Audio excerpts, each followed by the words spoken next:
So a few days ago, like every other day really, I was doom scrolling on the internet and I came across a certain comment. This made me wonder, what is the Hakimi method? How does it work? And does it even work? Well, I did some digging and I found the truth, which I will reveal later in this video. I know, you're welcome. However, to solve this mystery, we have to answer 3 questions. What is the origin of the Hakimi method? How does it work? And is it even legally possible? This is Achraf Hakimi. That one, here's Hakimi!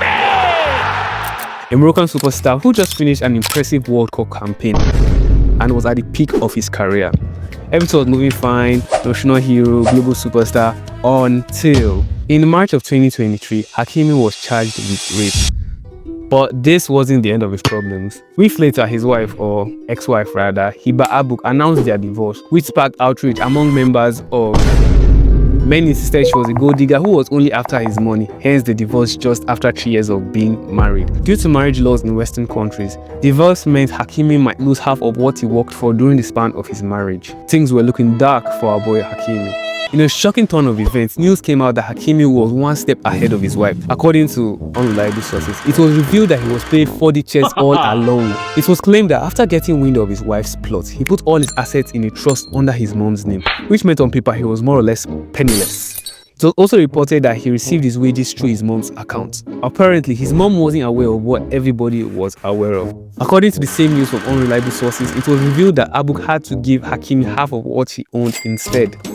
What a way to beat the system. Smart move from Hakimi. How does it work? By analyzing social media posts and comments, to pull the Hakimi method, one has to be broke on paper. The Hakimi method employs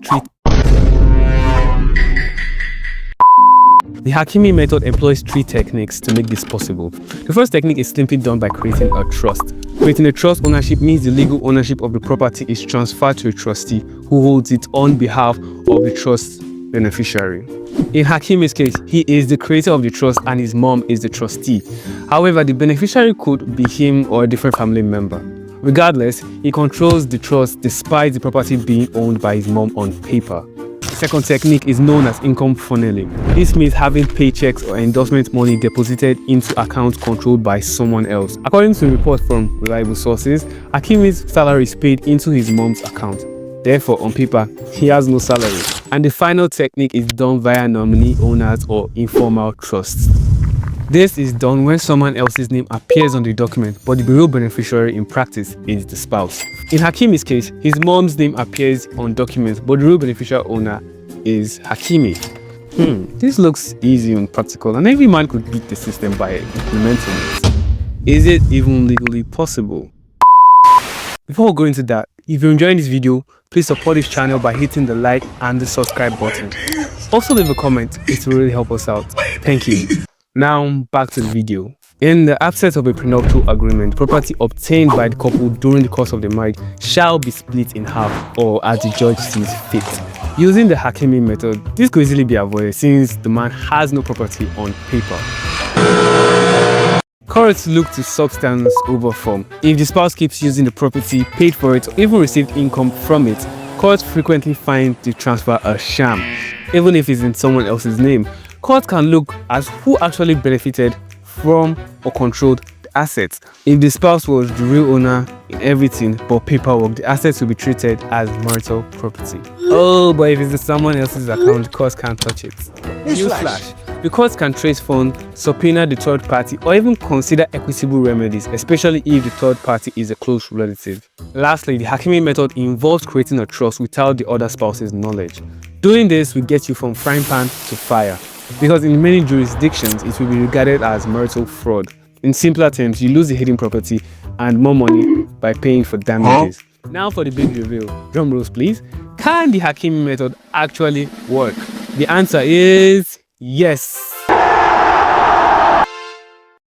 and no. Yes, because it can only work if it's a proper trust, such as an irrevocable trust or a family trust. However, it must be set up with full legal compliance and not a scheme to defraud a spouse. So no secret moves or 4D chess. And no, because the Hakimi method and the divorce story is all made up. Total BS. Bullshit? A bullshit? A bullshit. And if you enjoyed the video and you would like more videos like this, please like, share and subscribe. Very important, subscribe and ring the notification bell so you get notified whenever I post a new video like this. Bye.